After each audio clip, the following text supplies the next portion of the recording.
உன் உடலே குடும்பம், உன் உடலே கோயில். உலகின் அனைத்து ரகசியமும் உன் உடலுக்குள்தான் உள்ளது. மந்திரம் தேடாதே, தந்திரம் நாடாதே, உன்னை உன் உடலுக்குள் தேடு. ஊர் ஊராகச் சுற்றாமல் உன் உடலைச் சுற்று. உத்தமன் என உன்னை ஊர் பாராட்டினாலும் உடல் உன்னை கைவிட்டால் பட்டம் பதவியெல்லாம் பிடி சாம்பலே. ஓடி ஓடி உழைத்து காவல் தெய்வமாய் நின்றாய் குடும்பத்துக்கு. ஆனால் உனக்கு காவல் தெய்வமாக உயிர்காக்கும் கடவுளாக இருப்பது உன் உடல் மட்டுமே. அகக்குடும்பமான உன் உடலை மறவாதே. உன் உள்குடும்பமும் உடலே. அதை மறந்தால் புறக்குடும்பம் கதறினாலும் உன்னை காக்க யாரால் முடியும்? மற்ற உயிர்களுக்குச் செய்யும் பாவத்துக்கு விமோசனம் உண்டு. உன் உயிருக்கு சிறப்பு வரமான உடலுக்கே நீ செய்யும் பாவத்துக்கு விமோசனமே இல்லை. உடலுக்கு ஒருவன் செய்யும் சிறந்த தொண்டு பூசைதான்.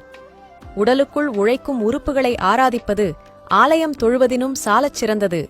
ஒருவன் எப்படிப்பட்டவனாக வேண்டும் என்பதை தீர்மானிப்பது அவனது எண்ணங்களே. அந்த எண்ணங்களை தீர்மானிப்பது உடலே. ஒருவன் எதுவாக ஆக வேண்டும் என்பதை தீர்மானிப்பதும் உடலே. உள்குடும்பமான உடலை ஒருவன் கவனித்தால் வெளிக்குடும்பத்தை அதுவே காக்கும். பிறவி எடுத்த ஒவ்வொருவருக்கும் அவரவர் குலத்தின் குலதெய்வம் அவரவர் உடலே. தியானமானது உன் மனத்துடன் உன்னை பேச செய்யும். ஆசனம் நம் உடலோடு பேச செய்யும். அதைத் தேடு. தன்னுடலை காவாதவன் புழுவாய்ப் புழுத்து மடிவான் எனக் கூறுகிறது திருமந்திரம்.